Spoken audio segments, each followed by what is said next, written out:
نحمده ونصلي على رسوله الكريم اما بعد فاعوذ بالله من الشيطان الرجيم بسم الله الرحمن الرحيم صدق الله العظيم السلام علیکم ورحمۃ اللہ وبرکاتہ۔ میرا نام قاری محمد اشرف ہے۔ میں مدرسہ جامعۃ الحشمت تعلیم القرآن چک 47 پی کا ناظم اعلیٰ ہوں۔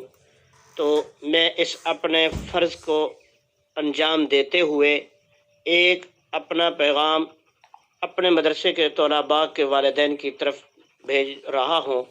میرا یہ پیغام ہے کہ کرونا وائرس کی وجہ سے ہنگامی صورت میں مدرسے کی چھٹیاں جو ہیں وہ زیادہ ہو گئی ہیں، جس کی وجہ سے ہماری پڑھائی کا بہت بڑا نقصان ہو رہا ہے۔ تو ہماری انتظامیہ نے یہ مشورہ کیا ہے کہ ہم ہر بچے سے رابطہ رکھیں گے تقریباً 5 یا 2-3 دن کے بعد، اور ان کا سبق 5 دن کا اکٹھا ہی سنیں گے اور سبقی اور منزل کا جو ہے وہ ٹیسٹ لیں گے۔ تو والدین سے گزارش ہے کہ اپنے بچوں کو روزانہ تقریباً 1 گھنٹہ صبح اور 1 گھنٹہ شام گھر میں بٹھا کر قرآن کریم کی تعلیم کی فکر کرائیں اور ان سے پڑھوائیں، تاکہ وہ یاد کریں گے تو ہم ان سے ٹیسٹ لیں گے۔ اور یہی تعلیم کا سلسلہ جب تک ہماری گورنمنٹ پاکستان کی طرف سے چھٹیاں ہیں اس انداز میں چلے گا، اور اس کے بعد ہی جا کر اور ترتیب ہم بنائیں گے۔ اور اس کے ساتھ ساتھ میں آپ کو یہ بتلاؤں، ہمارے تمام اساتذہ کرام اسی طرح جو ہے واٹس ایپ کے ذریعے تمام اپنے طلباء کی فکر کر رہے ہیں، اور ہماری انتظامیہ بھی اس فکر میں ہے کہ ہمارے طلباء کی جو پڑھائی ہے اس میں زیادہ نقصان نہ آئے۔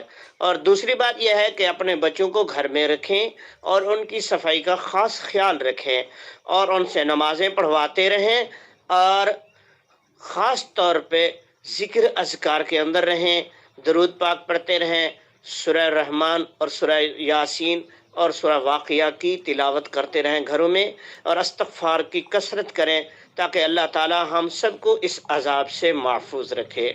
اور تیسری بات یہ ہے کہ ہمارے مدرسے کی طرف سے ایک اور ایشو چلایا تھا ہم نے کہ رمضان المبارک میں بنات اور بنین میں جوڑیاں بنائیں گے تراویح کے لیے۔ اور وہ جن ساتھیوں کے ساتھ ہمارا یہ پیغام پہنچا ہے تو ان کو میں یہ پیغام دے رہا ہوں کہ وہ اپنی تیاری مکمل رکھیں، تیار رہیں، اور یہ باقی اعلان جو ہے وقت کو دیکھتے ہوئے، وقت کی نزاکت کو دیکھتے ہوئے بعد میں کریں گے۔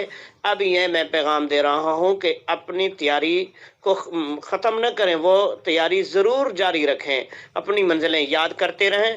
انشاءاللہ اللہ کے حکم سے یہ تراویح کا سلسلہ بھی انشاءاللہ ضرور ہوگا۔ اور چوتھی بات یہ ہے کہ ہم نے کہا کہ ہمارے مدرسے میں ایک کلاس انشاءاللہ اور لگے گی رمضان المبارک میں، جن لوگوں نے قرآن پاک یاد کرنا ہے، یعنی پڑھا ہوا ہے، بھولا ہوا ہے یا نہیں پڑھا اور وقت نکال کر پڑھنے کی فکر ہے رمضان شریف میں، تو انشاءاللہ وہ بھی ترتیب ہم نے بنانی ہے۔ پر ابھی اس کا اعلان تو نہیں کر سکتے، پر یہ کہہ سکتے ہیں کہ جب یہ حالات ٹھیک ہو گئے تو انشاءاللہ رمضان المبارک میں یہ کام ہی کریں گے۔ تو اللہ تعالی ہم سب کو اس کام کی فکر نصیب فرما دے۔ اور آخر میں بار بار یہ والدین کو گزارش کر رہا ہوں کہ اپنے بچوں کو گھر میں ہی بٹھائیں، ایسے باہر نہ جانے دیں کہ یہ موذی بیماری ہے، اس سے بچنے کی فکر کریں، بار بار ہاتھ دھلائیں، بار بار جو ہے صفائی کا خاص خیال رکھوائیں۔ اللہ تعالی ہم سب کی جو ہے یہ دعا قبول فرمائے، ہم سب کو اس مصیبت سے بچنے کی توفیق عطا فرمائے۔ وما علینا الا البلاغ۔ السلام علیکم ورحمۃ اللہ وبرکاتہ۔